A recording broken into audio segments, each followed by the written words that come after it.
किती आणली ती? चार. कुठ कुठ पडायची? एक आपल्या पांद्यावाला त्या खमाकुशी आणि त्या नतुशार करला.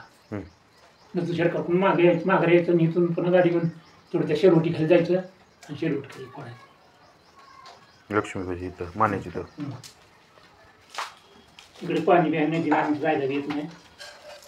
शिवणी जाऊन तिकडून यायचं आणि गाडी घेऊन पुन्हा तिथल्या तिथं त्या कॉर्नर जाऊन वळून जायचं.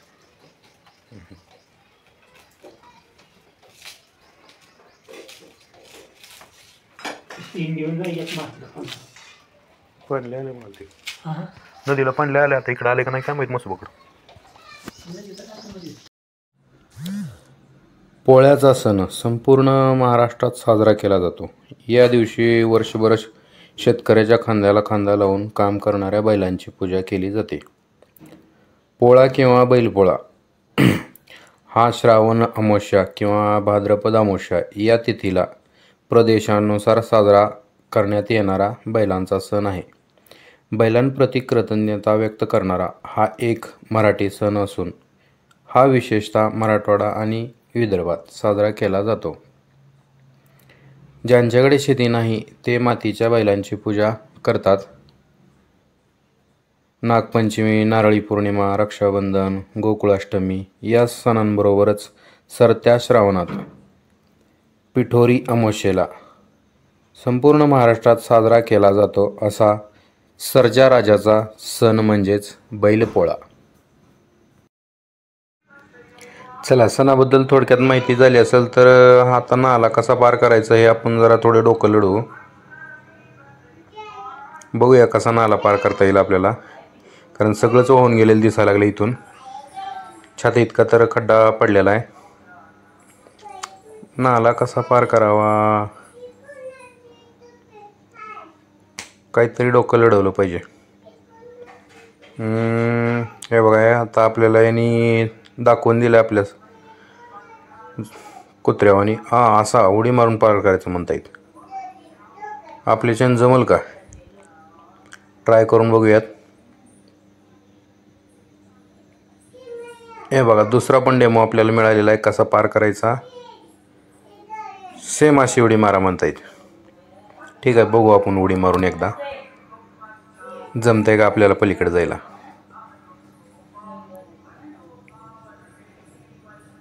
तर नमस्कार मित्रांनो, तुम्हाला वाटलं असेल की नाला याने उडी मारून पार केला असेल, पण तसं काही फालतूगिरी केलेलं नाही आहे. साईडला थोडंसं बाजूने गेल्यानंतर एक रस्ता सापडलेला आहे, बांधाऱ्यावरून आपण आपल्या शेतामध्ये आलेलो आहोत. तर बघू शकता आता सोयाबीनमध्ये पूर्ण पाणी भरलेलं आहे, कारण कालचा परवाचा 2 दिवसाचा पाऊस भरपूर झालेला आहे.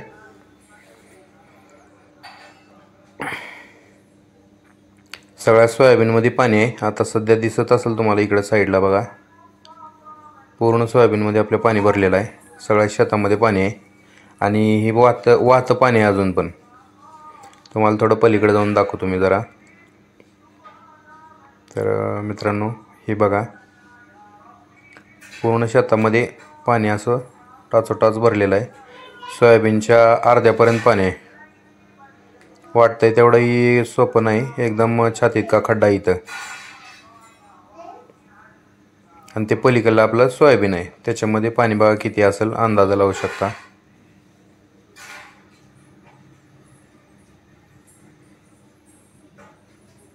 यावर्षी पण मला वाटतं क्रॉप इन्शुरन्सवरती आता भेट द्यावी लागेल वेबसाईटला. सरकारकडं अनुदानासाठी हे करावं लागेल आता, नुकसान भरपाई द्या म्हणून.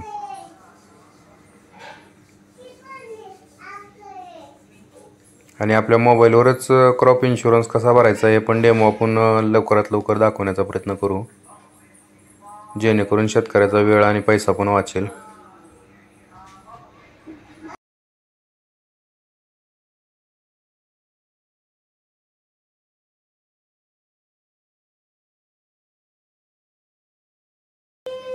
तर मित्रांनो, वडिलांनी सांगितल्याप्रमाणे आपण सगळे मसोबाची आणि लक्ष्मीची पूजा वगैरे, बोरची वगैरे पूजा करून घेतलेली आहे. आणि आता आपण आपल्या गावाच्या दिशेने चालतो आहोत, कारण आभाळ भरपूर येईल आहे. पाऊस परत येण्याची शक्यता आहे. हे बघा पाणी कसं वाहत आहे. शेतातलंही मुरपाऊस आहे. शेतातून पाणी बाहेर आलेलं आहे. आणि आता आपण आपल्या गावच्या दिशेने निघालो. लवकरात लवकर आपण आपलं गाव गाठायचं आहे, कारण पोळ्याची लगबग शेतकऱ्याची चालू झालेली आहे. बैल वगैरे नदीवर सगळे धुवायला नेलेले आहेत.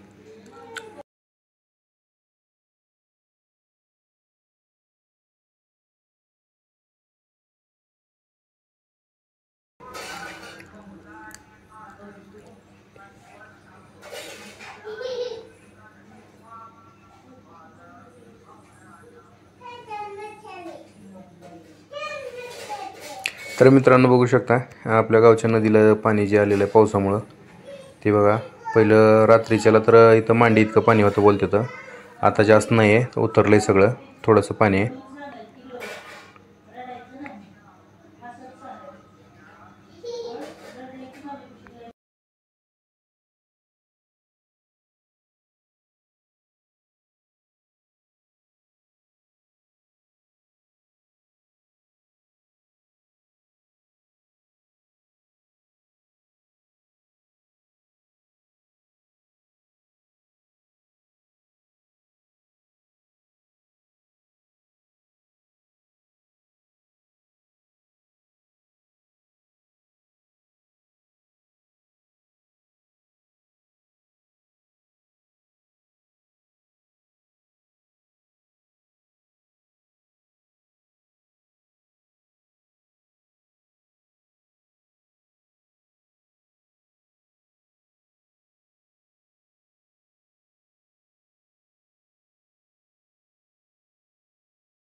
तर मित्रांनो, बैल मिरवणुकीला सुरुवात झालेली आहे आणि बरेच शेतकरी अजून गावाकडे यायचेच राहिले. तर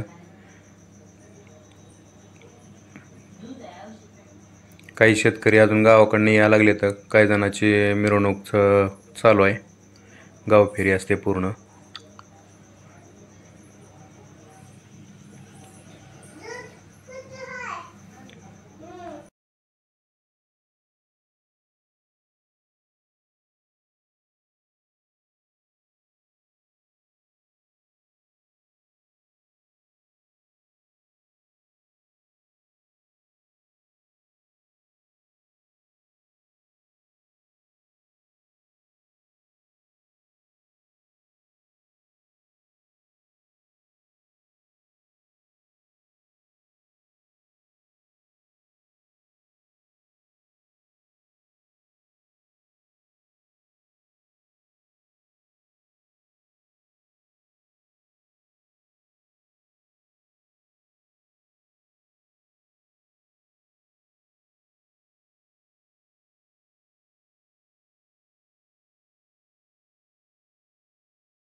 तर मित्रांनो, अशा प्रकारे बेंबळी येथील बैलपोळा सणही साजरा केला जातो. तर गावातील लाईट नसल्यामुळे आपल्या मोबाईलची चार्जिंग पण थोडी कमी झाली आहे. तर आपण इथंच थांबतो. लवकरच आपण आपल्या गणपती विसर्जनचे वगैरे ब्लॉग नवीन आणूत. भेटूया लवकरच. धन्यवाद. आवडला असेल तर चॅनलला सबस्क्राईब करा, लाईक करा, शेअर करायला विसरू नका. भेटूया लवकरच.